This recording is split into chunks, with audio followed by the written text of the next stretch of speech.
श्रीगुरुभ्यो नमः। हरिः ओम। श्रुतिस्मृतिपुराणानामालयं नमामि भगवत्पादशङ्करं लोकशङ्करम्। ఏ శ్లోకం చెప్పాలి? 18. జ్ఞానం జ్ఞేయం పరిజ్ఞాత త్రివిధా కర్మచోదనా కరణం కర్మ కర్తేతి త్రివిధ కర్మ సంగ్రహ. కొంచెం జాగ్రత్తగా గమనించదగ్గ శ్లోకము.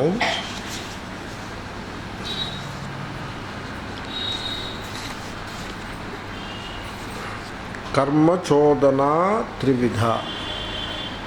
మనం జీవితంలో అనేక కర్మలను చేస్తూ ఉంటాం. నిజానికి మనిషి జీవించి ఉన్నంతకాలము ఏదో ఒక కర్మను చేస్తూనే ఉంటాడు.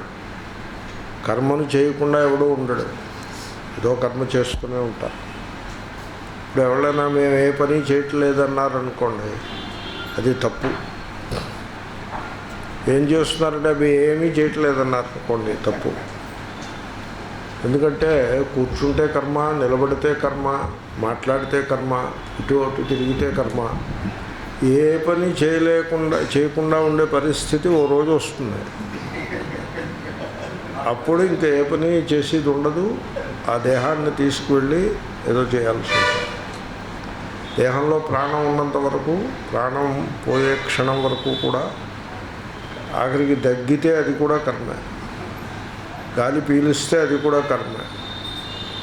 సో నవ్వితే కర్మ. ఇప్పుడు ప్రాణం పోయే ముందు నవ్వారనుకోండి, అది కూడా కర్మ. ప్రాణం పోయే ముందు బెగ్గ పెట్టుకున్నారనుకోండి, అయ్యో ఇదేమవుతుందో అదేమవుతుందో అని, అది కర్మ. కాబట్టి కర్మ మన జీవితంలో చాలా అవిభాజ్యమైన అంగము. అంటే మన జీవితాన్ని నుంచి దాన్ని విడదీయడానికి వీలు లేదు అన్నంత లోతుగా మన జీవితంతో పెనవేసుకుని కర్మ ఉంటుంది. అయితే కర్మ ఏది చేసినా ఆ కర్మ వెనుక ప్రేరణ ఒకటి ఉంటుంది. మనిషి ఒక పని చేస్తున్నాడంటే వెనకాల ప్రేరణ ఉంటుందా ఉండదా చెప్పండి. ఇప్పుడు మీరు అన్నం వండారనుకోండి, దాని వెనకాల ప్రేరణ ఉంటుంది. ఏమిటి? ఈ అన్నం మనం వండినట్లయితే దీన్ని మనం భుజించి సుఖంగా రాత్రి విశ్రమించవచ్చును అని మీకు తెలుస్తూ ఉంటుంది. ఆ జ్ఞానం ఉండాలి కదా. ఆ జ్ఞానం లేకపోతే కర్మకి అదే ఆ జ్ఞానం లేకపోతే ఆ వంట వండడం అనే పని చెయ్యరు. అలాగే భగవద్గీత క్లాసుకి వచ్చారంటే ఎందుకు వచ్చినట్టు? ఇక్కడ మంచి మంచి విషయాలు ఏవో బోధిస్తారు, మనం వాటిని తెలుసుకోవాలి అని ఒక నిర్ణయం ఉండబట్టి మీరు క్లాసుకు వచ్చారు. దాన్ని జ్ఞానము అంటారు, తెలిసి ఉండుట. కాబట్టి ఇది మనం ఈ కర్మను చేసినట్లయితే ఈ విధమైన ప్రయోజనం మనకు లభిస్తుంది అని తెలిసి ఉండాలి. తెలిసి ఉండకపోతే కర్మ చేస్తారా? ఎవరైనా చేయరు. ఇప్పుడు వెళ్ళి బస్సు ఎక్కి సికింద్రాబాద్ వెళ్ళారంటే ఈ బస్సు ఎక్కితే సికింద్రాబాద్ వెళ్తుంది అని తెలియాలా అక్కర్లేదా? తెలుస్తుంది.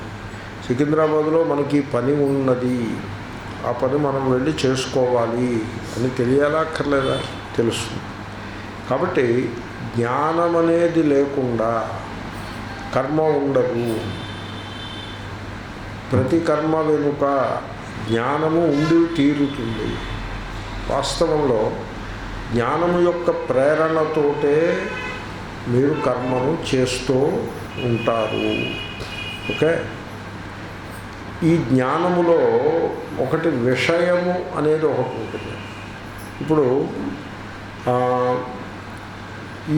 ఈ కర్మని చేయాలి, చేసినట్లయితే మనకి లాభం కలుగుతుంది అని మీరు తెలుసుకుని ఆ కర్మలో ప్రవర్తిస్తారు. కాబట్టి మీ చేత తెలియబడే ఆ విషయము, అంటే ఏ విషయమును తెలుసుకుని మీరు కర్మలో ప్రవర్తిస్తున్నారో ఆ విషయము, దానిని జ్ఞేయము అని అంటారు. జ్ఞానం ఉన్నప్పుడు జ్ఞేయం ఉండదు, ఉంటుందిగా. జ్ఞానం ఉన్నప్పుడు ఆ జ్ఞానంలో విషయమయ్యే జ్ఞేయం ఉంటుంది కదా. ఈ భగవద్గీత క్లాసులో ఇలాగంటే సమస్య ఉంటుంది. ఈ క్లాసు బదులు మీరు చక్కగా ఏదైనా మాఘ పురాణమో కార్తీక పురాణమో క్లాసుకు వెళ్ళారనుకోండి, మీరు ఏమీ ఆలోచించక్కర్లేదు, కష్టపడక్కర్లేదు, ఇన్ని పెద్ద ఆలోచన చేసి తెలుసుకునేది ఏమీ ఉండదు. ఏదో కథ ఉంటుంది, ఆ కథ వింటూ కాలక్షేపం చేయటం. భజన అనుకోండి ఇంకా తేలిక. చక్కగా హార్మోనియం ఉంటుంది, తబలా ఉంటుంది, వాళ్ళు వాయిస్తూ ఉంటారు, ఏదో చప్పట్లు కొడుతూ ఏదో అన్నాం, అది మరీ తేలిక. అలా కాకుండా భగవద్గీత పాఠం అనేప్పటికీ ఇలాగే ఉంటుంది.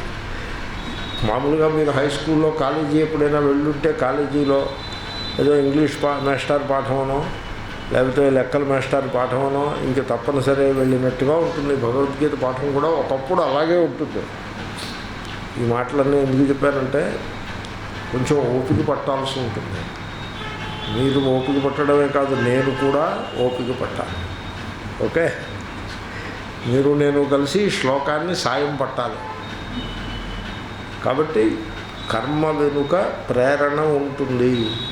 ప్రేరణ లేనిదే ఎవడు ఏ పనిని చెయ్యడు. కాబట్టి కర్మ వెనుక ఉండే ప్రేరణకే చోదన అని పేరు, కర్మ చోదన. అయితే ప్రేరణ ఎన్ని రకాలుగా ఉంటుంది? 3 రకములుగా ఉంటుంది. త్రిధ, 3 రకములు.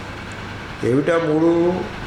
తెలియుట, జ్ఞానము, తెలియబడేది. జ్ఞానం ఉన్న చోట అంటే తెలియుట ఉన్నప్పుడు తెలియబడేది ఉంటుంది కదండి. తెలియబడేది లేకుండా తెలియుట ఉండదు.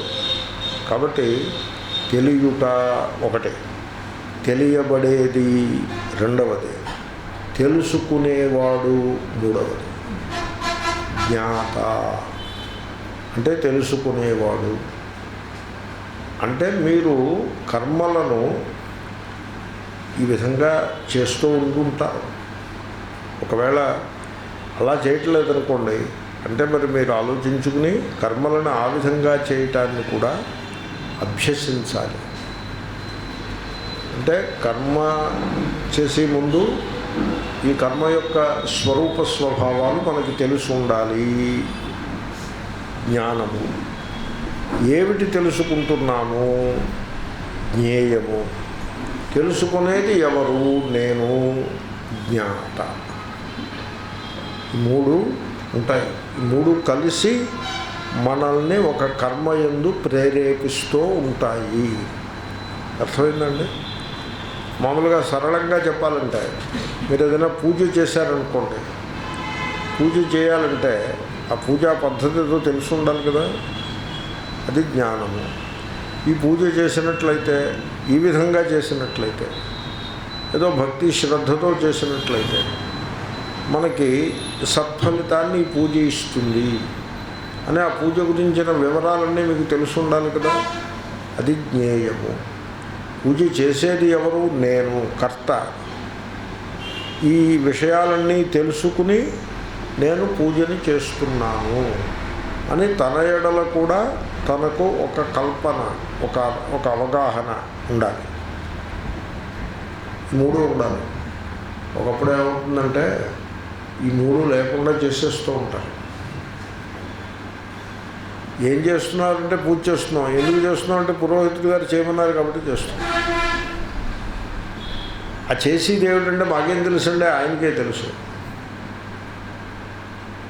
ఈ దేనిని అపేక్షించి చేస్తున్నాం అది కూడా మాకు తెలియదు ఆయనకి.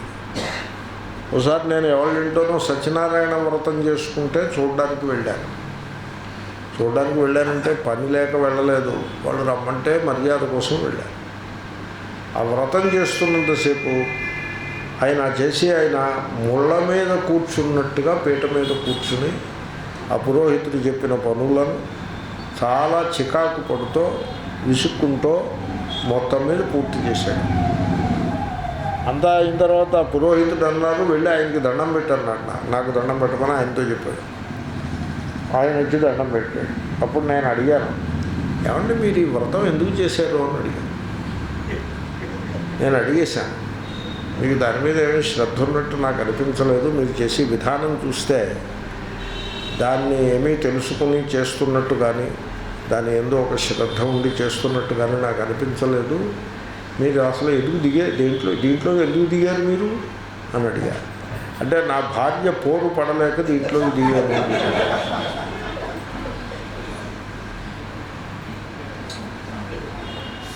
ఆవిడ నన్ను ఇబ్బంది పెట్టేసి నన్ను ఫోర్స్ చేసి దీంట్లో దింపింది, అందుకోసం దిగాను. ఆవిడ మనస్సుని కష్టపెట్టడం ఇష్టం లేక నేను దీనికి వచ్చాను. దీని గురించి నాకు తెలిసింది లేదు, నేను తెలుసుకున్నది ఏదీ లేదు, నేను తెలుసుకున్న వాడిని కూడా కాను. అలాగంటే కర్మ మంచిది కాదుగా, అలా ఉండకూడదు. సో మనము నేను తెలిసి ఈ కర్మని చేస్తున్నాను జ్ఞాత, ఈ కర్మ యొక్క స్వరూపమిట్టిది జ్ఞానము, ఈ కర్మలో విషయము అంటే ఈ కర్మని ఈ విధంగా చేస్తాము, దీనివలన ఈ ఫలితము మనకి లభిస్తుంది జ్ఞేయము. మూడు కూడా తెలిసి మనం కర్మలని చేస్తూ ఉంటాము, చెయ్యాలి. అయితే లౌకిక కర్మలను మీరు ఈ విధంగా చేయండి అని ఎవరు చెప్పక్కర్లేదు, అందరూ ఆ విధంగానే చేస్తూ ఉంటారు. ఇటొచ్చి పూజ ఇత్యాది కర్మల దగ్గరకు వచ్చేప్పటికే తెలుసుకోకుండా చేయడము అనే ఒక బ్యాడ్ హ్యాబిట్, ఒక దురలవాటు సమాజంలో నెలకొన్నది. దానికి కొన్ని హేతువులు చెప్పవచ్చు. ఒకటేంటంటే ఆ పూజా విధానం అంతా కూడా సంస్కృత భాషలో ఉంటుంది. ఆ పూజ చేయించే ఆయనకి రాదు, చేసేవాడికి రాదు, అక్కడ చూడడానికి వచ్చిన వాడికి రాదు. ఈ సంస్కృతం వచ్చిన వాళ్ళు ఎవరు లేరు, అందరు ఏ ఒక్కడికి సంస్కృతం రాదు. దాంతో తెలుసుకుందామని కొద్దిపాటు ఉత్సాహం ఉన్నా కూడా తెలుసుకునే అవకాశం లేకుండా అయిపోతుంది. దాంతో సరే కానీలే చేసేస్తే అయిపోతుంది కదా అని చేసేస్తూ ఉంటారు. జ్ఞానం ఉండదు, జ్ఞేయం ఉండదు, జ్ఞాత ఉండదు. అదే మీరు మార్కెట్కి వెళ్ళి ఏదైనా వస్తువు కొనేప్పుడు అలా ఉంటుందో, అక్కడ ఏముంటుంది, మార్కెట్కి వెళ్ళి 1000 రూపాయలు ఖరీదైన వస్తువు కొనుక్కొచ్చారనుకోండి, ఏముంటుంది, జ్ఞానం ఉంటుంది, జ్ఞేయం ఉంటుంది, జ్ఞాత కూడా ఉంటాడా ఉండడు. కాబట్టి మనం కర్మలని చేసేప్పుడు ఈ జ్ఞానము, జ్ఞేయము, జ్ఞాత దీని వ్యవస్థని తెలుసుకోవడమే. దానికోసం మీరే కష్టపడిపోక్కర్లేదు, చెమటోడ్చనక్కర్లేదు. ఇటొచ్చి కొంచెం బుద్ధిశక్తిని వినియోగించి ఆలోచించి తెలుసుకుంటా, అది మాత్రం ఆవశ్యకమవుతుంది. అలా చేసినట్లయితే మీ కర్మమయమైన జీవితము చాలా 3 పువ్వులు 6 కాయలుగా తయారవుతుంది. అంటే మీరు చేసే కర్మలన్నీ కూడా చక్కటి సత్ఫలితాన్ని ఇస్తూ మీ జీవితాన్ని చరితార్థం చేస్తాయి. కాబట్టి కర్మ అనగానే, అంటే కర్మ అంటే రోడ్డు మీదకి వెళ్ళి రావడము, లేకపోతే కాఫీ తాగడము, లేకపోతే స్నానం చేయడం అలాగని కాదు. ఆ రకంగా దాన్ని అల్పంగా తయారు చేసేయకూడదు. మీరు ఏదైనా ప్రధానమైనటువంటి కర్తవ్యములను చేసేటప్పుడు, వివాహం చేసుకుంటున్నాడు అనుకోండి, జ్ఞానము, జ్ఞేయము, జ్ఞాత 3 ఉండాలక్కర్లేదు. ఇప్పుడు తిరుపతి దేవుడు దర్శనానికి వెళ్ళారనుకోండి, అసలు దాని గురించి తెలియాలక్కర్లేదు. మనం ఈ దర్శనానికి వెళ్తున్నాము, దర్శనం అనగా నేను దర్శింపబడేది ఎవరు, దర్శనం చేసే నేను, నా స్వరూపం ఎట్టిది, నేను నా గురించి నాకు ఏమి తెలుసును, 3 ఉండాలి అక్కర్లేదు. వాళ్ళు బస్సు వేశారు, మీరు వెళ్ళారు, వెళ్ళి క్యూలో నిలబడ్డారు, దర్శనం చేశారు, వాడి చేతిలో లడ్డు పెట్టాడు, తినేసారు, వచ్చేసారు, అయిపోయింది. అంచేతనే ఆ దర్శనానికి ఏమీ పెద్ద విలువ ఏమీ ఉండదు. ఏదో చూసి రావాలి కాబట్టి చూసి వచ్చామన్నట్టే ఉంటుందో తప్ప, ఏదో ఒక తంతు చేయాలి కాబట్టి చేసామన్నట్టుగా ఉంటుంది తప్ప, దాన్ని మొత్తం విషయమంతా తెలిసి చేసినట్టుగా ఉండదు. తెలిసి చేసినట్లయితే ఆ దర్శనమునకు చాలా గొప్ప విలువ వస్తుంది.